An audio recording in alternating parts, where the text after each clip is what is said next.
Hello guys, आज का हमारा टॉपिक है हेरिडिटी। अब हेरिडिटी और हेरिडिटी की थ्योरीज़। तो सबसे पहले हमें पता होना चाहिए कि हेरिडिटी होता क्या है। तो हेरिडिटी में हमें पता है कि हेरिडिटी का मतलब होता है कि जो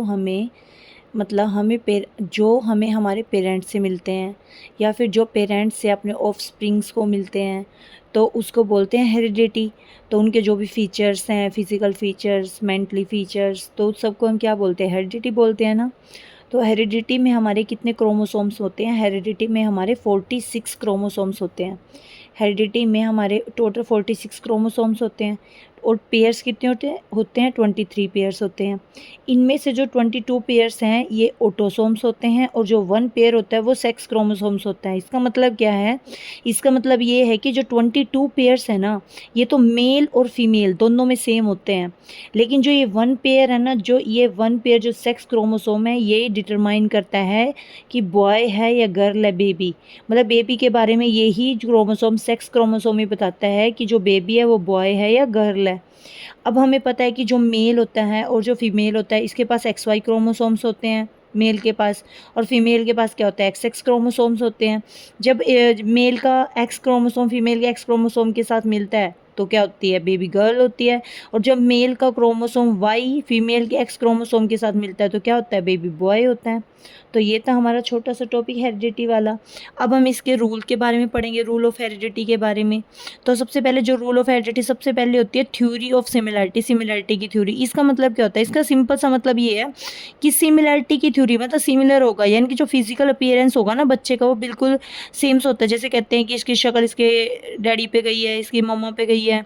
तो ये जो फिजिकल अपीयरेंस क्या होता है? फिजिकल अपीयरेंस जो उसके बेबी का होता है ना, वो अपने फादर या मदर जैसा होता है। सिमिलैरिटी का मतलब यही है कि फिजिकल अपीयरेंस होगा ना जो बेबी का है, तो उसके फादर के जैसा होगा या मदर के जैसा होगा। अब बात करते हैं थ्योरी ऑफ डिफरेंस की। थ्योरी ऑफ डिफरेंस में क्या होता है? डिफरेंशिएशन थ्योरी या वेरिएशन थ्योरी। अरे डिफरेंस से ही पता चल रहा है कि जो फिजिकल अपीयरेंस होगा ना बेबी का, वो टोटली डिफरेंट होगा अपने पेरेंट्स से। मान लो कि जो बेबी है उसका कलर थोड़ा डार्क है और उसके पेरेंट्स का कलर फेयर है, या फिर उल्टा भी बोल सकते हैं इसका कि जो पेरेंट्स हैं उनका कलर डार्क है और उसके बेबी का कलर क्या है? फेयर है। तो यहाँ पे होती है थ्योरी ऑफ डिफरेंस। और थ्योरी ऑफ सिमिलरिटी में क्या होता है? जो फिजिकल अपीयरेंस होती है वो सेम होती है, जैसे पेरेंट्स की है वैसे बच्चे की है। और थ्योरी ऑफ डिफरेंस का मतलब क्या है? कि यहाँ पे डिफ्रेंशिएशन आ जाती है। जैसे जो फिजिकल अपीयरेंस है जो मतलब बेबी की, वो क्या होती है? वो डिफरेंट होती है उसके पेरेंट्स से। तो ये थ्योरी ऑफ डिफरेंस है। अब हम बात करते हैं इन दो थ्योरी में, तो हमने बात की कि उसकी फिजिकल अपीयरेंस की बात की, लेकिन आगे हम बात करेंगे थ्योरी ऑफ रिग्रेशन की। अब थ्योरी ऑफ रिग्रेशन क्या होता है? थ्योरी ऑफ रिग्रेशन का मतलब है इसमें बच्चे का नेचर डिफरेंट होता है अपने पेरेंट्स से। मान लो कि जो पेरेंट्स है वो बिल्कुल काम है, शांत है, लेकिन बच्चा थोड़ा अग्रेसिव हो जाता है। या फिर उल्टा कि अगर पेरेंट्स अग्रेसिव हैं, बच्चा बिल्कुल काम होता है। तो ये ऐसे कि ऐसे कहते हैं कि नेचर बिहेवियर जो बच्चे का है ना वो टोटली डिफरेंट होता है अपने पेरेंट्स से। तो ये हमारी होती है थ्योरी ऑफ रिग्रेशन। तो ये हमारी 3 थ्योरी थी। सबसे पहले थ्योरी ऑफ सिमिलैरिटी, जिसमें जो फिजिकल अपीयरेंस है बेबी का वो अपने पेरेंट्स से क्या होता है? सेम होता है। और जो थ्योरी ऑफ डिफरेंस है, इसमें क्या होता है? जो फिजिकल अपीयरेंस होता है बेबी का वो अपने पेरेंट्स से क्या होता है? डिफरेंट होता है। इसमें सेम होता है, इसमें डिफरेंट होता है, इसमें उसका नेचर डिफरेंट होता है बस। इसमें तो फिजिकल अपीयरेंस की बात करेंगे 2 में, और इसमें हम किसकी बात करेंगे? नेचर की बात करेंगे। ठीक है। अब आगे हम बात करते हैं इसकी थ्योरीज की, हेरिडिटी की थ्योरीज की। तो सबसे पहली थ्योरी है theory of continuity of germ plasm. Germ plasm की कंटिन्यूटी की थ्योरी की। जो जर्म्स हैं मतलब जो हमारे जीन्स हैं वो हमारे क्या होते हैं? कॉन्टीन्यूसली ट्रांसफ़र होते रहते हैं आगे। मतलब आगे जैसे जैसे हेरिडिटी में उनके जो जीन्स हैं ना वो ट्रांसफ़र होते रहते हैं। और ये किसने दी थी? ये थ्योरी दी थी वीज़मैन ने। ये थ्योरी किसने दी थी? वीज़मैन ने दी थी। और उसने क्या बोला था? उसने ये बोला था कि जो वीज़मैन है उसने ये बोला था कि जो पीढ़ी दर पीढ़ी है ना वो सब कुछ ट्रांसफ़र हो जाता है। देखो इसका नाम यही है, theory of continuity of germ plasm. कि जो हमारे जीन्स है ना वो कॉन्टिन्यूस चलते रहते हैं, आगे से आगे क्या होते हैं? वो ट्रांसफ़र हो जाते हैं। ये वीज़मैन ने दिया था। पीढ़ी दर पीढ़ी क्या हो जाता है? सब कुछ ट्रांसफ़र हो जाता है। जो जीन्स है वो क्या हो जाता है? सब कुछ ट्रांसफ़र हो जाते हैं। अगर किसी एक पूर्वज को कोई बीमारी थी तो आगे पीढ़ी दर पीढ़ी वो बीमारी क्या हो जाती है? ट्रांसफ़र हो जाती है। जब मान लो किसी को कोई बीमारी है तो वो ट्रांसफ़र हो जाती है। किसी ऐसे बोलते हैं कि जैसे मान लो किसी को पिगमेंटेशन हो रखी है, अगर किसी में पेरेंट्स को हो रखी है तो आगे बच्चों में भी होने के चांसेस होते हैं। और अगर मान लो कि किसी को जैसे हेयर लॉस होता है, मतलब कि किसी जैसे उसके मतलब कि ग्रैंडफ़ादर को था, उसके फादर को था, तो उसको भी होने के चांसेस होते हैं। तो ये कहते हैं कि पीढ़ी दर पीढ़ी जो भी हमारी बीमारी होती है, जो कुछ भी होता है ना, तो हमारे जो जीन्स होते हैं वो क्या होते हैं? ट्रांसफ़र होते हैं।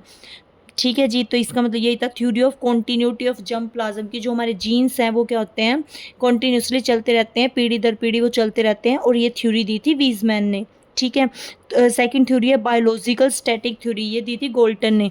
बायोलॉजिकल स्टैटिक थ्योरी ये दी थी गोल्टन ने। अब इसका मतलब क्या है, इसका मतलब ये कि जो हमारे ट्रेट्स हैं ना, जो हमारे गुण हैं, जो भी हैं, जो हमारे फीचर्स हैं, वो हमारे ट्रांसफ़र होते हैं। हम ऐसे बोलते हैं कि अपने पेरेंट्स पे, मतलब कि ये इसके पेरेंट्स से मिला, लेकिन ऐसा नहीं है। देखो, जो हमारी heredity not only transfer from your parents, even they are transfer by grand parents, great grand parents etcetera. मतलब हेरिडिटी में जो फीचर्स है वो सिर्फ पेरेंट्स से नहीं आते, बल्कि उनके ग्रेट ग्रैंड पेरेंट्स से, मतलब कि उनके ग्रैंड पेरेंट्स से, सबसे आते हैं। जो बल्कि जो हमारी जैसे उसकी माँ है या उसके डैडी हैं, उसकी माँ से सिर्फ 1/4 पार्ट आता है, और उसका जो उसके फादर है उसकी मदर से 1/4 पार्ट आता है, और उसके जो फादर हैं उससे भी 1/4 पार्ट आता है। लेकिन जो पूर्वजों से मतलब सिर्फ 1/4 आता है इससे, और जो पूर्वज हैं उनके, जो हमारे ग्रैंड पेरेंट्स जो आगे हैं, तो उनसे उनका हाफ पार्ट आता है। इसका मतलब क्या है कि जो ओवरऑल जो उसकी डेवलपमेंट होती है ना, जो उसके ओवरऑल फीचर्स होते हैं, उनमें से जो हाफ है वो आते हैं उसके पेरेंट्स से, और हाफ आते हैं उसके जो उसके ग्रैंड पेरेंट्स हैं या ग्रेट ग्रैंड पेरेंट्स हैं।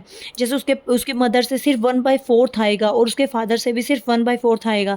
जो बचा हुआ हाफ है वो आएगा उसके ग्रेट ग्रैंड पेरेंट्स से। तो इसका मतलब यही है। देखो, इस थ्योरी का नाम ही क्या है, बायोलॉजिकल स्टैटिक थ्योरी, कि बायोलॉजिकली जो चीज़ें आएंगी वो किससे ट्रांसफ़र होंगी, बायोलॉजिकल वो चीज़ें कहाँ से आएंगी। तो ये वही बता रहा है, बायोलॉजिकल स्टैटिक थ्योरी ये दी थी गोल्टन ने। ठीक है जी, इसमें ये था। उसके बाद नेक्स्ट थ्योरी है मेंडल्स थ्योरी ऑफ हेरिडिटी। बल्कि जो हेरिडिटी है जेनेटिक्स के जो जीन है हमारे, उसके जो हेरिडिटी है, जो फादर है उसको क्या मेंडल्स ही बोलते हैं। फादर ऑफ हेरिडिटी है जेनेटिक्स, उसको कौन होता है, वो मेंडल्स होता है। अब हमें पता है कि हमारे जो जीन होते हैं वो हमारे 2 टाइप्स के होते हैं, डोमिनेंट जीन और रिसेसिव जीन। डोमिनेंट जीन क्या होता है, जो एक्टिव जीन्स होते हैं, और रिसेसिव जीन क्या होता है, जो पैसिव जीन्स होते हैं। तो सबसे पहले जो प्रिंसिपल डोमिनेंस, अब हमें पता है कि अगर मान लो कि जैसे इसमें ना नॉर्मल सी सिर्फ एक बात है कि जैसे हमारा क्या आएगा इसमें, कि अगर कोई वो बड़ा है, मतलब कि अगर पेरेंट्स की हाइट टॉल है, और उसकी जो मदर है उसकी हाइट शॉर्ट है, तो यहाँ पे मतलब कि हाइट दोनों, तो इसमें यहाँ पे डोमिनेट कौन है, टोल वाला है ना, तो यहाँ पे उनकी हाइट टोल होने के चांस है बच्चे की। लेकिन मतलब कि क्योंकि इसमें जो टोल वाला है ना, वो हमारा क्या होता है, डोमिनेंट जीन होता है। ऐसे मान लो कि एक का जो डोमिनेंट वाला जीन, जैसे एक टोल है एक स्मॉल है, तो उसके बच्चे के चांसेस क्या क्या है। देखो, उसके बच्चे के, जब उसके बच्चा टोल होगा स्मॉल होगा, उसके क्या चांस है, मतलब मोस्ट 75% चांस उसके टोल होने के, लेकिन 25% चांस उसके स्मॉल होने के है। देखो, मान लो कि हमने यहाँ पे हमने क्या ले लिया, ये इसके वो है क्रोमोसोम्स हैं। तो ये देखो, ये टीटी और ये टीटी, ये हमारे हाइट वाले वो ले लिए मैंने। मान लो इसके पास ये टीटी है, ये हमारे क्रोमोसोम्स हैं। तो अगर दोनों का कैपिटल वाला मिल गया, तो इसका मतलब उसकी हाइट हमारी टोली होगी। अगर मान लो दोनों का स्मॉल वाला मिल गया, तो इसकी हाइट स्मॉल होगी। लेकिन अगर इसका कैपिटल और इसका स्मॉल टी मिल गया, तो हाइट, क्योंकि टी हमारे जो कैपिटल टी है वो हमारा कैसा जीन है, डोमिनेंट जीन है। उसके बाद अगर ये फर्स्ट वाला स्मॉल टी है, ये इसका कैपिटल टी है, तब भी क्या आएगा, टोल ही आएगा। क्योंकि जो बड़े वाला टी है ना, ये डोमिनेंट जीन है, ये उसको क्या कर देगा, स्मॉल टी को डोमिनेट कर देगा। लेकिन अगर दोनों ही स्मॉल है ना, तब स्मॉल आएगा। इसका ओवरऑल मतलब पता है क्या है, इसका ओवरऑल मतलब सिर्फ इतना है कि अगर मतलब कि अगर मान लो कि उसके फादर के हेयर क्या है, ब्लैक है, उसकी मदर के हेयर भी क्या है, ब्लैक है, तो 75% चांस है कि उसके जो बेबी होगा उसके उसके कलर का जो हेयर होगा वो ब्लैक ही होगा। लेकिन 25% केस ऐसा है कि उसके जो हेयर का कलर है वो ब्राउन भी हो सकता है। मतलब कि तो जैसे अब मैंने बताया था कि जैसे उसके फादर का कलर फेयर है, उसकी मदर का कलर भी फेयर है, तो 75% चांस है कि 75% चांस है कि उसके जो बेबी है उसका कलर भी फेयर होगा। लेकिन 25% चांस है कि उसका जो बेबी है उसका कलर क्या डार्क हो सकता है। तो ये इसका वही मतलब है। देखो, यहाँ पे भी टोल है, यहाँ पे भी टोल है, यहाँ पे भी टोल है। तो इसका मतलब क्या है कि 25% यानी 75% देखो टोल होने के चांस है। लेकिन लेकिन जो 25% जो चांस है वो क्या है, स्मॉल होने के चांस है। तो ये है जस्ट, मतलब कि जो फीचर्स के दोनों पेरेंट्स में है ना, तो वो फीचर्स एज इट इज़ बच्चे में आए उसके चांस होते हैं 75%, और उससे बिल्कुल डिफरेंट कोई फीचर हो सकता है तो वो केस होता है 25%। ठीक है जी। अब सबसे पहले जो मेंडल्स थ्योरी है हेरिडिटी की, ये अब हमने पता है जो मेंडल्स थ्योरी है, ये फादर ऑफ हेरिडिटी भी कौन है, मेंडल्स ही है। तो इसने पी थ्योरी दी थी, मटर के दानों पे प्रयोग किया था। क्योंकि जब हमें पता है कि जो मटर के दाने हैं वो बड़े भी हो सकते हैं, छोटे भी हो सकते हैं, मतलब कि वो फीचर्स हमारा सेम एज इट इज़, मतलब जो पेरेंट्स में है वो एज इट इज़ बच्चों के ऊपर एप्लीकेबल हो भी सकता है, नहीं भी हो सकता। तो ये है सिर्फ इस थ्योरी के अंडर, मेंडल्स थ्योरी के अंदर किसकी, हेरिडिटी की। ठीक है। अब हम पढ़ेंगे डार्विन्स थ्योरी। डार्विन्स थ्योरी में क्या होता है, अब जो हमारी डार्विन्स थ्योरी है, डार्विन थ्योरी में क्या होएगा, डार्विन कहता है, डार्विन ने अपनी बुक लिखी थी ओरिजिन ऑफ स्पीसीज, और इसने क्या बोला, डार्विन कहता है कि बच्चे को कुछ भी गुण मिल जाए लेकिन उन्हें अपनी सिचुएशन के अकॉर्डिंग चेंज हो जाना चाहिए। हमें पता है डेवलपमेंट हमारी कब होती है, ये हेरिडिटी और एनवायरनमेंट का प्रोडक्ट होती है। तो अगर उसको डार्विन कहता है कि मान लो उसको हेरिडिटी में कोई भी गुण मिल गया, मतलब कोई भी जो भी उसको मिल गया, ट्रेड्स जो कुछ भी मिल गया उसको, तो वो क्या करता है एनवायरनमेंट में उसको अपने उसके अकॉर्डिंग उसको चेंज हो जाना चाहिए। मतलब एनवायरनमेंट के अकॉर्डिंग, डार्विन कहता है बच्चे को कुछ भी मिल जाए हेरिडिटी में लेकिन उन्हें सिचुएशन के अकॉर्डिंग चेंज हो जाना चाहिए, ये डार्विन ने बोला था अपनी बुक ओरिजिन ऑफ स्पीसीज में। लेकिन नेक्स्ट हमारी जो थ्योरी है वो लेमार्क्स थ्योरी है। ये क्या कहती है कि सिचुएशन के अकॉर्डिंग चाइल्ड चेंज हो जाता है, ये तो कहता है कि चेंज हो जाना चाहिए, लेकिन लेमार्क थ्योरी कहती है कि सिचुएशन के अकॉर्डिंग बच्चा चेंज हो जाता है और अपनी नेक्स्ट जनरेशन, उसकी नेक्स्ट जनरेशन वो भी उसके अकॉर्डिंग ही चेंज हो जाएगी। जैसे हमें पता है कि पहले जो हमारा जिराफ है, पहले उसकी गर्दन इतनी लंबी नहीं होती थी। जैसे सबसे पहले क्या होता था, जैसे जो जिराफ है सबसे पहले वो ईजिली पत्तों को खा लेता था, मतलब कि तो वो पत्तों को, पेड़ के पत्तों को ईजिली खा लेता था। लेकिन क्या हुआ, फिर टाइम उसने सारे पत्ते खाता गया तो पत्ते खत्म होते गए, तो पत्ते सिर्फ वो वाले रह गए जो हाइट पे थे।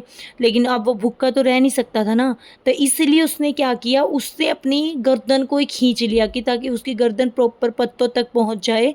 तो इसकी वजह से उसकी जो गर्दन है वो क्या होगी, लंबी हो गई, और उसकी जो नेक्स्ट जनरेशन है वो भी उसके अकॉर्डिंग ही चेंज हो गई।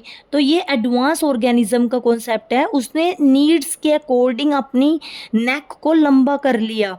मतलब इसका मतलब क्या है कि जब भी नीड्स होती है ना, हमें नीड्स होती है या जो भी सिचुएशन होती है उसके अकॉर्डिंग हमें अपने हेरिडेटिकल पॉइंट्स को चेंज कर लेना चाहिए, कर सकते हैं। इसके इस लेमार्क थ्योरी में ये है कि अगर हमें अपनी नीड्स हैं या कोई हमारी सिचुएशन ऐसी है तो उसके अकॉर्डिंग हम अपने हेरिडेटिकल पॉइंट्स को चेंज कर सकते हैं। ठीक है, तो ये थी हमारी लेमार्क्स थ्योरी। तो सबसे पहले आज हमने क्या पढ़ा, मैं आपको इन शॉर्ट बताती हूँ। आज हमने सबसे पहले पढ़ा कि व्हाट इज़ हेरिडिटी।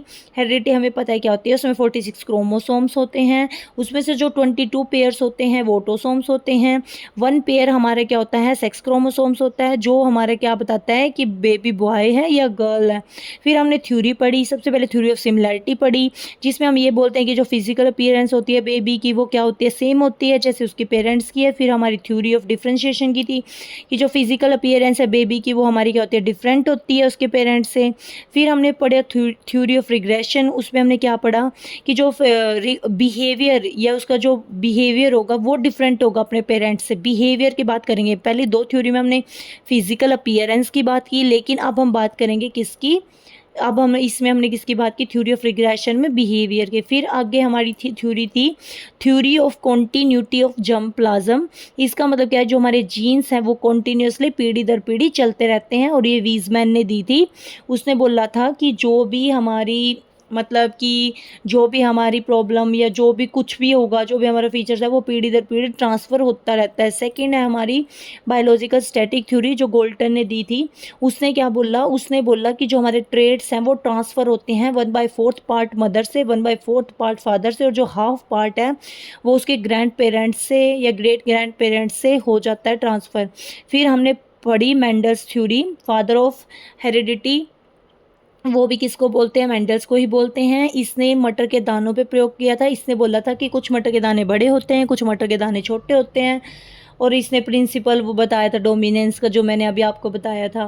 फिर नेक्स्ट हमारी जो थ्योरी है वो है हमारी डार्विन्स थ्योरी। डार्विन कहता है कि अगर हमें मतलब कोई भी गुण मिल जाए, लेकिन सिचुएशन के अकॉर्डिंग हमें चेंज हो जाना चाहिए। और लेमार्क थ्योरी क्या कहती है कि अगर हमें कोई भी नीड है, कोई भी, तो हम अपने हेरिडिटिकल पॉइंट्स को चेंज कर सकते हैं, और अपनी नीड्स और सिचुएशन के अकॉर्डिंग हम अपने हेरिडिटिकल पॉइंट्स को चेंज कर सकते हैं। तो उसको कहते हैं लेमार्क्स थ्योरी। तो ये थी आज हमारी थ्योरीज ऑफ हेरिडिटी। ठीक है, होप सो आपको समझ आई हो। Please like and subscribe my channel. Thank you so much. और अपनी फीडबैक भी ज़रूर देना, आपको कितना समझ आ रहा है, या फिर मेरे टीचिंग में कोई कमी है वो भी बताना। मैं अपने आप को फुल इम्प्रूव करूँगी। Thank you so much.